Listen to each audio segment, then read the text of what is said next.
Before we dive into this jaw-dropping story, let's set the stage. Bias, power, and one woman who refused to back down.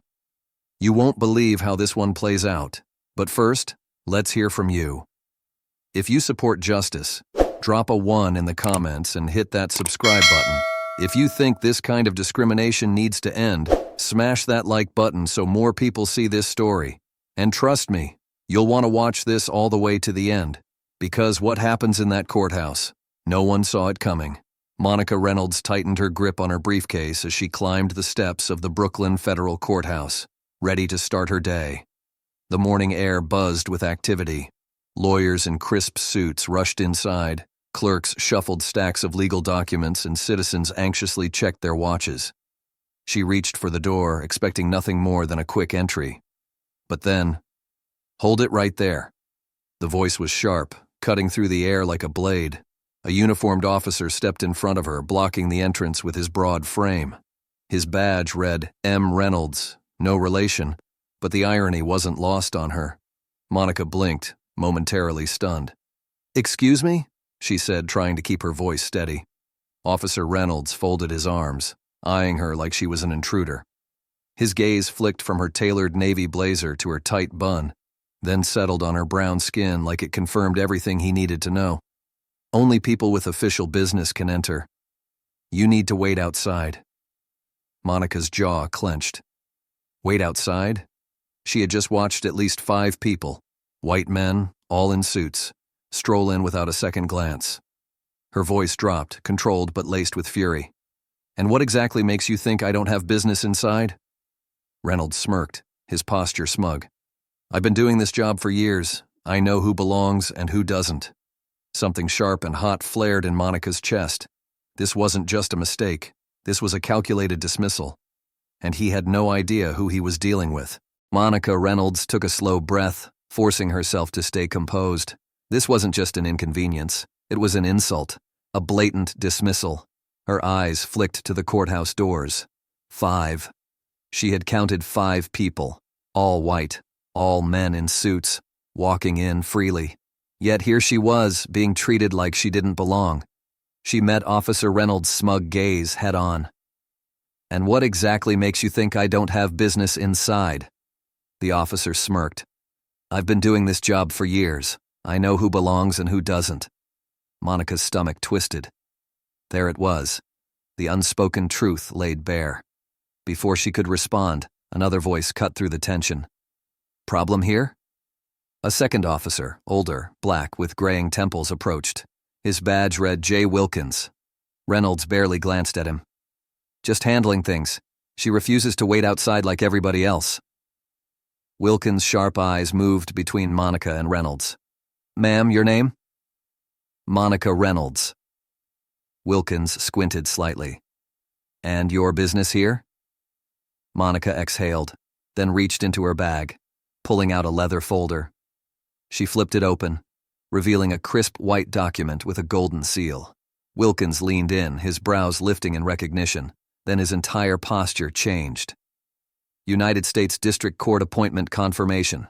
Judge Monica Reynolds." Wilkins straightened instantly. His voice turned formal. "Judge Reynolds, my apologies. Please, go right in." Reynolds' face drained of color. His mouth opened and closed as if searching for words. "Wait, what?" His voice cracked. Monica let the moment linger, savoring the way his arrogance crumbled into disbelief. She met his eyes, voice smooth as steel. "I told you, you were making a mistake." The whispers around them swelled. People were watching, recording, and Reynolds knew it. Wilkins stepped aside. "Again, Judge Reynolds, my apologies." Monica nodded politely. Then she turned back to Reynolds, his smirk completely wiped away. "You might want to rethink how you enforce those rules of yours." And with that, she walked straight into the courthouse, where she belonged. Did you see that? The power shift was undeniable. One moment she was being dismissed. The next, she owned the room. If you think Monica Reynolds handled that like a boss, comment power below. And if you believe this kind of injustice needs to stop, smash that like button so more people hear this story. But wait, this isn't over yet. What happens inside the courthouse is even more shocking. Keep watching because the way Monica fights back, it's going to leave you speechless. As Monica stepped through the courthouse doors, the air inside felt different. Conversations halted, heads turned, and whispers followed her like a growing storm. The people who had witnessed the confrontation outside were now watching her every move. Some with admiration, others with unease, and a few with outright discomfort. She didn't slow her stride. She had no time for their shock. At the far end of the lobby, Judge William Hawthorne, a seasoned, white-haired federal judge, spotted her. His sharp gaze locked onto her, a flicker of concern crossing his face. "Monica." His voice carried across the room, solidifying her presence. She walked toward him, her heels striking the polished marble floor with purpose. "Judge Hawthorne," she greeted, shaking his extended hand. He glanced over her shoulder toward the murmuring crowd and the entrance, where Officer Reynolds still stood, looking shell-shocked and humiliated. "Looks like you've already made an impression," Hawthorne muttered, voice edged with irritation. Monica let out a slow breath. "An unfortunate misunderstanding." Hawthorne's eyes narrowed. "I assume you'll want that misunderstanding addressed?" "Immediately." A muscle ticked in his jaw as he signaled to a nearby bailiff. "Make a note. I want a full report on what just happened." The bailiff nodded, already scribbling in his notepad. Monica could feel the weight of every stare pressing into her, but she didn't flinch. She wasn't here to make people comfortable. Before she could say another word, a voice called her name again. "Judge Reynolds." She turned to see Officer Wilkins approaching, his face tight with unease. "I wanted to apologize again," he said, lowering his voice. "I didn't realize who you were." Monica studied him. Unlike Reynolds, Wilkins hadn't been smug, hadn't dismissed her outright. He had simply followed protocol, but the problem was that protocol hadn't been applied fairly. She crossed her arms. "It's not about who I am, Officer Wilkins. It's about how I was treated." A flash of shame crossed his face. "You're right." He swallowed hard. "And I'll make sure this gets reported properly." She nodded once. "See that it does." As she turned toward the judge's chambers, her mind was already working ahead. This wasn't just about her. This was about every black person who had ever been told they didn't belong. And she wasn't about to let it slide. Monica Reynolds stepped into the judge's chambers, her presence commanding the room before she even spoke. The tension was thick, the air heavy with an unspoken challenge. Seated at the long mahogany table were 6 federal judges, their expressions ranging from curiosity to unease. At the head of the table sat Chief Judge Eleanor Whitmore, a woman in her 60s with piercing blue eyes and a reputation for fairness, but also for keeping the peace, even when it meant ignoring the storm. She folded her hands. "Judge Reynolds, I assume you're aware of the incident at the entrance." Monica dropped her leather folder onto the table with a solid thud. "I am." A ripple of discomfort passed through the room. Judge Richard Owens, a middle-aged white man, cleared his throat. "Security has been tense lately. Perhaps the officer was just being cautious." Monica's gaze snapped to him, sharp as a blade. "Cautious?" She let the word hang, letting its weight settle. "I watched 5 men, white in suits, walk past that officer without so much as a glance. No hesitation, no questions. But when I stepped forward," she leaned slightly toward the table, "I was told to wait outside, like I didn't belong." Owen shifted, avoiding her gaze. "Well, surely this was just an isolated mistake." Monica's voice cut through the air like a gavel strike. This wasn't a mistake. It was a pattern, a reflex, a decision made in seconds based on nothing but skin color. Chief Judge Whitmore's fingers tapped against the table. "And you want this addressed?" Monica exhaled slowly, controlling the fire burning inside her. "I want more than an apology. I want accountability." A long silence stretched before Whitmore nodded. "Captain Hayes," she called. The head of courthouse security entered. Captain Samuel Hayes, a stocky man with graying hair and a reputation for running his department like a fortress. "Captain," Whitmore said, voice steady, "we have a problem. One of your officers, M. Reynolds, denied entry to Judge Reynolds based on assumptions, not protocol. I need to know exactly why this happened." Hayes stiffened, his jaw tightening. Judge Whitmore, I deeply regret. Monica cut him off. This isn't just about regret. It's about how many others have been turned away for the same reason. How many black men and women have been treated as second-class citizens before they even step inside a courthouse that is supposed to serve them. The room shifted. Some judges looked uncomfortable. Others, furious. Whitmore's lips pressed into a thin line. There will be an investigation, and Officer Reynolds will be suspended immediately pending review. Hayes nodded stiffly. Understood. Monica's voice was firm. And I want a full report on security practices. If there's a pattern, I want it dismantled, yesterday. Whitmore nodded. Agreed.